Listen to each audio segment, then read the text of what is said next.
ലോക യൂണിവേഴ്സിലെ ഏറ്റവും വലിയ വില്ലൻ ഇഷ്താർ ആയിരിക്കുമോ, അതോ അതിലൊരു ട്വിസ്റ്റ് ഉണ്ടോ? There is a popular theory in the Lokaverse that Ishtar or Ishtar എന്ന് പറയുന്ന മെസപ്പൊട്ടോമിയൻ ഗോഡസിൽ നിന്നും ഇൻസ്പയർഡ് ആയിട്ടുള്ള ക്യാരക്ടർ ആയിരിക്കും ഫ്യൂച്ചറിൽ മൂത്തോന്റെ ആർച്ച് നെമസിസ് ആയിട്ട് വരിക എന്നും വലിയൊരു ത്രെട്ട് പോസ് ചെയ്യുക എന്നുള്ളതും. ഇതിന്റെ ഒരു ഐഡിയ എന്താണെന്ന് വെച്ചാൽ, ഇഷ്താറിന്റെ അമ്മ ആണ്, മദർ ആണ് മൂത്തോനെ ഈ ഒരു എർത്തിലേക്ക് വിടുന്നതും എർത്തിന്റെ എനർജി ഹാർവെസ്റ്റ് ചെയ്യാനായിട്ട്.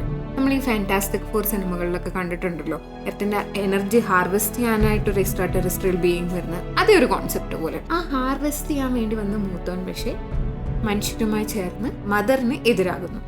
Mother sends her daughter Ishtar to hunt down Moothon. അങ്ങനെ അവിടെ ഒരു പവർ പ്ലേ ഉണ്ടെന്നും ഇഷ്താർ ആണ് മൂത്തോന്റെ ആർച്ച് നെമസിസും എന്നുള്ളതാണ് ഒരു തിയറി. പക്ഷേ ഇതിൽ ഒരു ചെറിയ പ്രശ്നമുണ്ട്. എന്താണെന്ന് വെച്ചാൽ, ഇഷ്താർ എന്നുള്ള ഗോഡസ്, മെസപ്പൊട്ടോമിയൻ ഗോഡസിനെ അതിനെ ചുറ്റിപ്പറ്റിയുള്ള മിത്ത് നമ്മൾ അന്വേഷിച്ചു പോകുമ്പോൾ ഇഷ്താർ എപ്പോഴും റെപ്രസെന്റ് ചെയ്തിരുന്നത് ഡുവാലിറ്റിനെയാണ്. She was bringer of passion and destruction, protector and punisher. ലോകാവേഴ്സിൽ മൂത്തോന്റെ ആർച്ച് നെമസിസോ അല്ലെങ്കിൽ വലിയൊരു വില്ലനോ ഒക്കെ ആയിട്ട് ഇഷ്താർ വരും എന്ന് നമുക്ക് വിചാരിക്കാമെങ്കിലും എനിക്ക് തോന്നുന്നത് എന്താണെന്ന് വെച്ചാൽ, ലോകാവേഴ്സിൽ നമ്മൾക്ക് ഇപ്പോൾ ഒരുപാട് ഹീറോസ് ഇനിയും വരാനുണ്ട്. അവരെയൊക്കെ നമ്മൾ എസ്റ്റാബ്ലിഷ് ചെയ്യുന്ന സിനിമകൾ നമുക്കിനി കാണാൻ പറ്റും.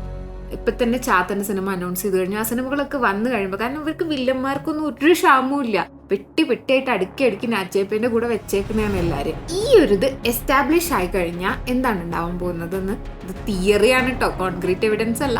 ഇഷ്താറും മൂത്തോനും തമ്മിലൊരു ഫേസ് ഓഫ് നമ്മൾ എന്തായാലും കാണും. വിജയരാഘവന്റെ ക്യാരക്ടർ ആയിരിക്കും ഒരു പക്ഷേ ഇഷ്ടദാരനെ തിരിച്ച് റിസറക്ട് ചെയ്യുന്നത്.